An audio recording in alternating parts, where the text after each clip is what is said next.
नमस्कार बच्चों, आज हम आपके लिए लेकर आए हैं आपकी हिंदी की पाठ्य पुस्तक गंगा का अध्याय 9 राम लक्ष्मण परशुराम संवाद।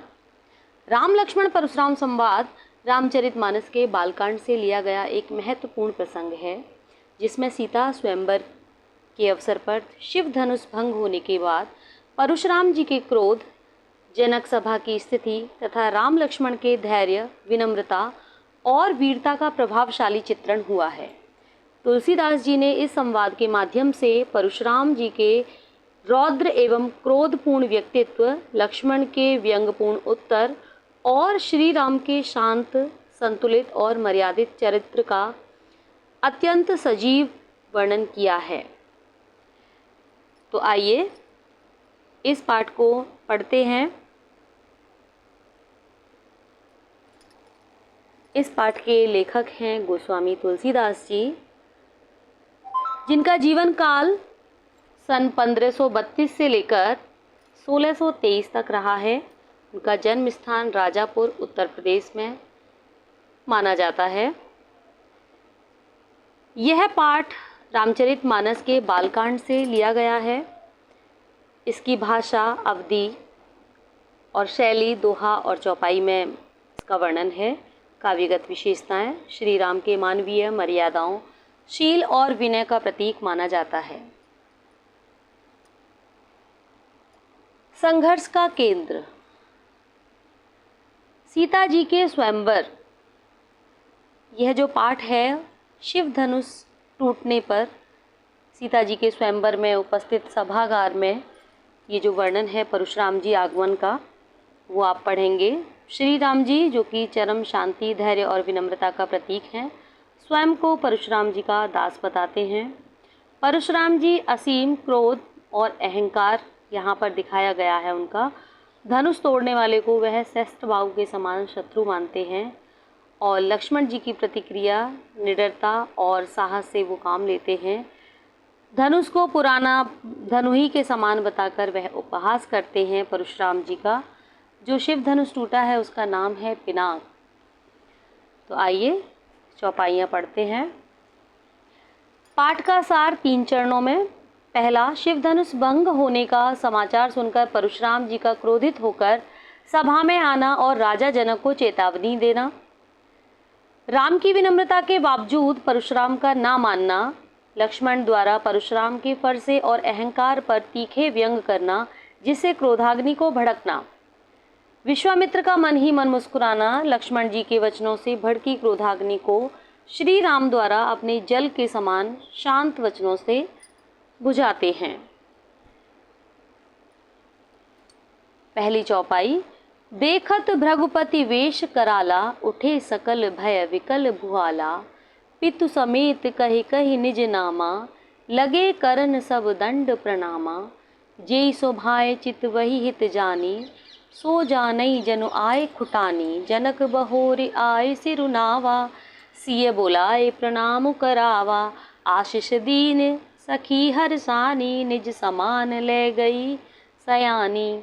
विश्वामित्र मिले पुनियाई, पद सरोज मेले दो भाई।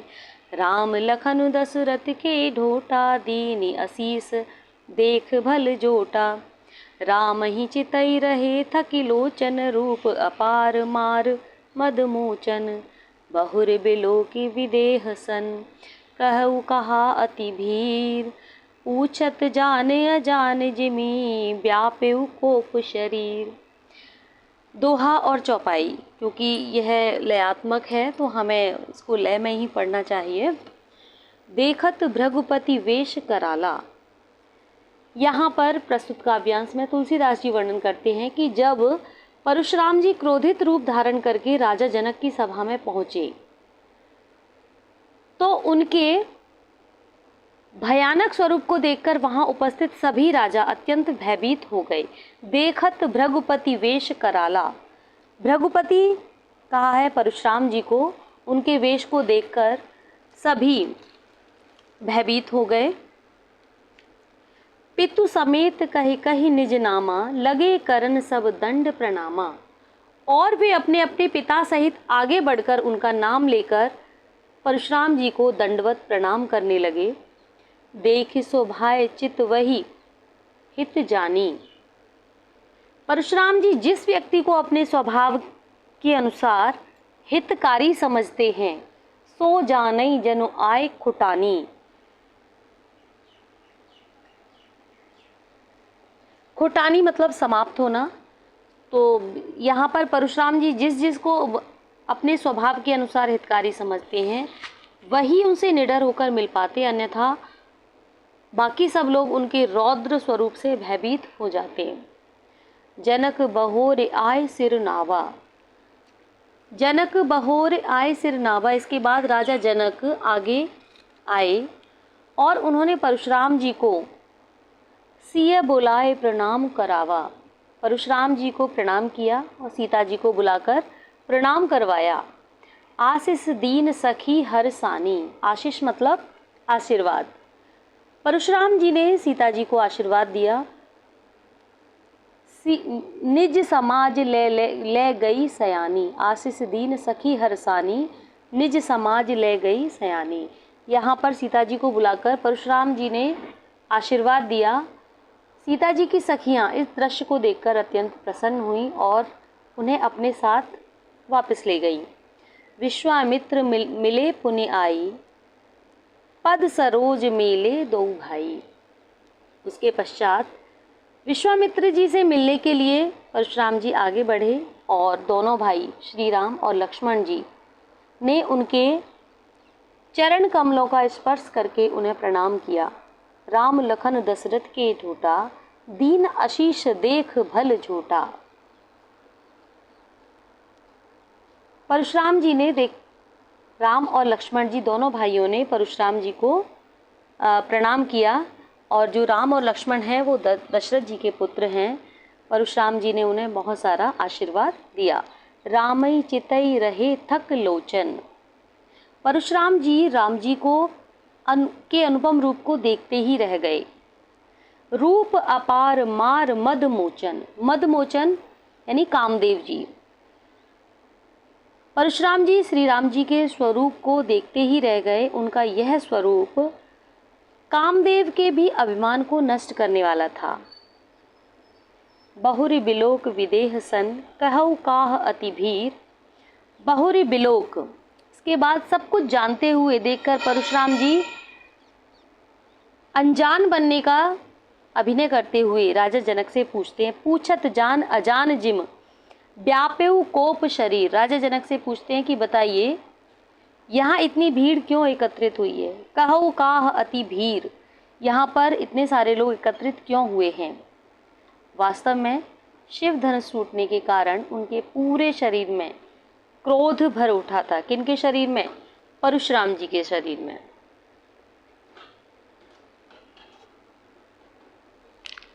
समाचार कहि जनक सुनाए, जेई कारण महीप सब आए। सुनत बचन फिर अनत निहारे, देखे चाप खंड मही डारे। समाचार कहि जनक सुनाए। राजा जनक परशुराम जी को शिव धनुष टूटने का पूरा समाचार सुनाते हुए बताते हैं, यही कारण महीप सब आए। इसी कारण से सभी राजा यहाँ पर एकत्रित हुए हैं। सुनत बचन फिर अनत निहारे। परशुराम जी राजा जनक की बातें सुनकर और लोगों को निहारते हैं, इधर उधर अपनी दृष्टि डालते हैं। देखे चाप खंड मही डारे। चाप खंड मतलब धनुष के टूटे हुए टुकड़े। तो उन जब इधर उधर अपनी दृष्टि डालते हैं तो उन्हें पृथ्वी पर पड़े हुए धनुष के टुकड़े दिखाई देते हैं। अतिरिस बोले बचन कठोरा। जब यह दृश्य देखते हैं तो परशुराम जी अत्यंत क्रोधित हो जाते हैं और कठोर वचन बोलते हुए राजा जनक से पूछते हैं, कहु जड़ जनक धनुष के तोरा। जड़ मतलब मूर्ख, बताओ इस धनुष को किसने तोड़ा है। बेग दिखाओ मूढ़ नत आजू। रे मूढ़, मूर्ख, तुरंत उस मनुष्य को मेरे सामने प्रस्तुत करो। उलटऊ मही जह लही तब राजू। अन्यथा मैं आज ही तुम्हारे राज्य की धरती को उलट कर दूंगा, अर्थात नष्ट कर दूंगा। अति डरु उतरु देत नृपु नाही।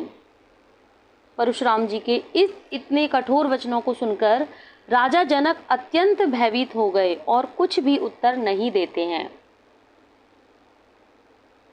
कुटिल भूप हर्षे मन माही।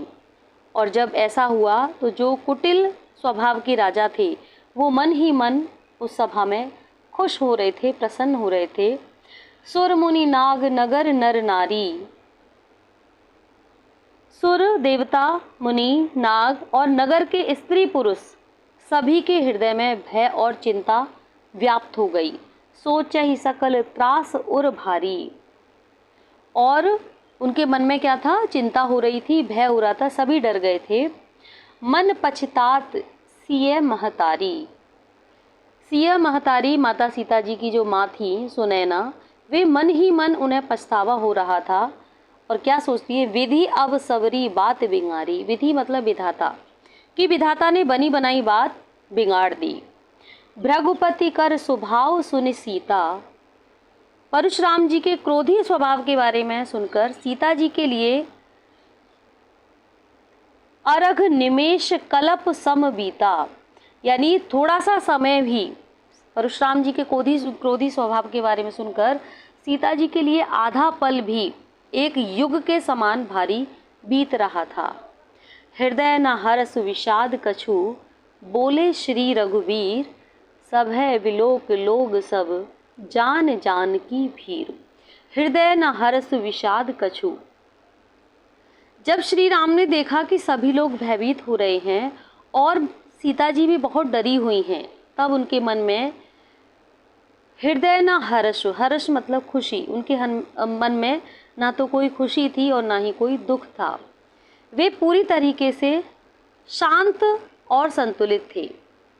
सब है विलोक लोक सब, जान जान की भीर। और सभी का भय दूर करने के लिए, उस स्थिति को संभालने के लिए श्री राम जी मधुर और गंभीर वाणी में बोले। क्या बोलते हैं, नाथ संबुधन भंज निहारा, होई केउ एक दास तुम्हारा। आय सुकाह कहिन किन मोही, सुन रिसाए बोले मुनि कोही। नाथ शंभुधनु भंज निहारा। हे नाथ, शंभुधनु मतलब शिव जी के धनुष को, भंज निहारा तब तोड़ने वाला। इस शिव जी के धनुष को तोड़ने वाला, होई केउ एक दास तुम्हारा, आपका ही दास हो सकता है, कोई आपका ही दास होगा। आयसु काह कहिन किन मोही। आप आज्ञा कीजिए कि आप किस कारण, किस प्रयोजन से यहाँ पर आए हैं। जब ऐसा श्री राम जी ने कहा, सुन रिसाए बोले मुनि को ही। परशुराम जी अत्यंत क्रोधित स्वर में बोले। क्या बोलते हैं, सेवक सो जो करे सेवकाई, अरि करनी करी करी लड़ाई। सेवक तो वो होता है जो सेवा का काम करता है, अरि करनी मतलब शत्रुता का काम करने वाले से तो लड़ाई ही की जाती है। सुनहु राम जेहि शिव धनु तोड़ा। हे राम सुनो, जिसने भी इस शिव धनुष को तोड़ा है वह सहस्त्र बाहु सम सो रिपु मोरा। रिपु मतलब शत्रु, वह सहस्त्र बाहु के समान ही मेरा शत्रु है। सो बिलगाओ बिहाई समाजा, नत मारे जे हई सब राजा। बिलगाओ मतलब अलग हो जाए, वह इस सभा से अलग हो जाए।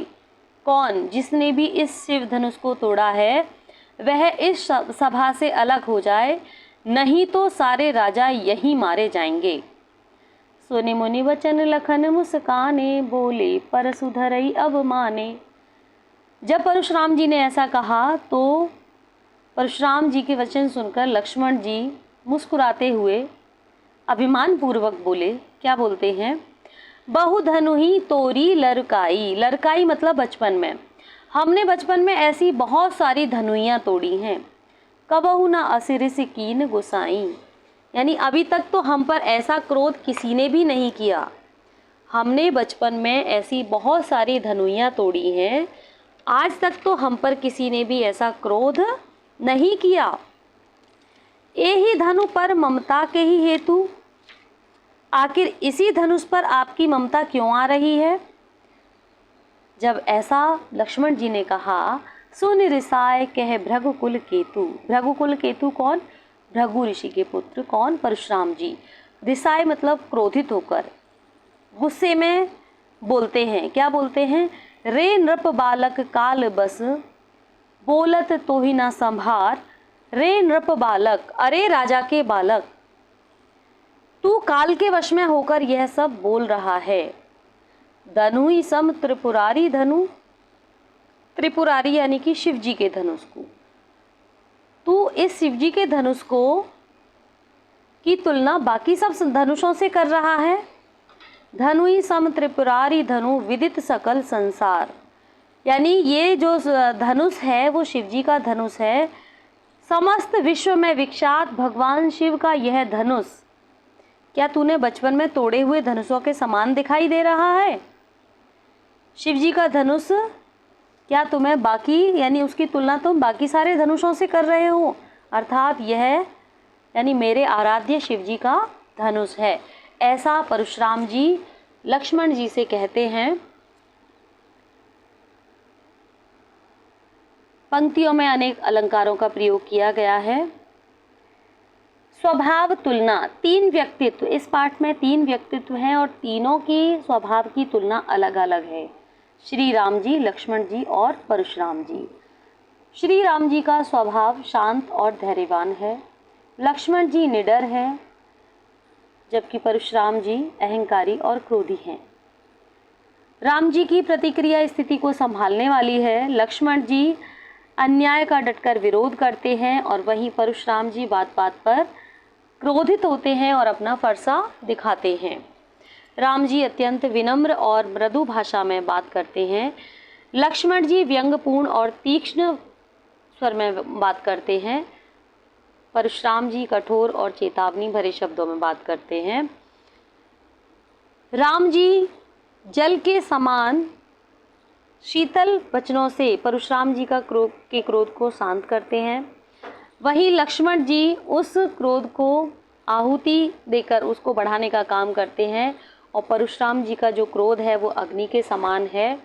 बात बात पर आहुति डालने पर जिस प्रकार अग्नि प्रज्वलित होती है, वैसे ही लक्ष्मण जी के वचन सुनकर परशुराम जी का क्रोध और ज़्यादा बढ़ता चला जाता है। लेकिन श्री राम जी उसे जल के समान शीतल वचनों से उस क्रोध को शांत करते हैं। पाठ में आए विभिन्न तथ्य। इस पाठ में बात की गई है शिव धनुष की, जिसका नाम पिनाक है। यह धनुष अत्यंत प्राचीन और पूजनीय था। इसका टूटना ही पूरे विवाद का मूल कारण बना। सहस्त्रबाहु के बारे में यहाँ पर बताया है। एक पौराणिक राजा जिसकी 1000 भुजाओं को परशुराम ने अपने फरसे से काट डाला था। परशुराम धनुष तोड़ने वाले को उसी के समान अपना शत्रु मानते हैं।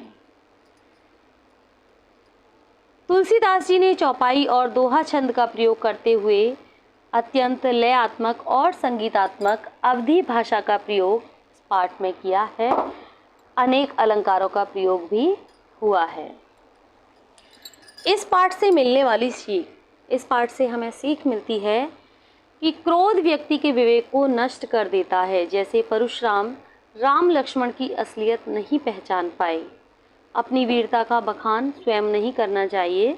शूरवीर युद्ध भूमि में कर्म करते हैं और कायर डींगे हाँकते हैं। विनम्रता और धैर्य की विजय। कठिन से कठिन परिस्थितियों और बड़े से बड़े क्रोध को विनम्रता और मधुर वाणी से शांत किया जा सकता है, जैसे श्री राम जी ने किया था। शक्ति के साथ शील संयम का होना ही सच्चे वीर की पहचान है। बच्चों, आपको ये पाठ समझ में आया होगा। इस पाठ का उद्देश्य विद्यार्थियों को श्री राम के धैर्य, विनम्रता और मर्यादा, लक्ष्मण जी के साहस और परशुराम जी के क्रोधी स्वभाव और रौद्र रूप से परिचित कराना है। साथ ही यह बताना है कि विपरीत परिस्थितियों में संयम, शिष्टाचार और साहस बनाए रखना जीवन में अत्यंत आवश्यक गुण है। पाठ आपको अच्छे से समझ में आया होगा। बच्चों, पाठ आपको अच्छा लगा हो तो प्लीज़ इस वीडियो को लाइक करें, शेयर करें और चैनल को सब्सक्राइब करना बिल्कुल ना भूलें। इस पाठ के क्वेश्चन आंसर्स आपको डिस्क्रिप्शन बॉक्स में मिल जाएंगे। धन्यवाद।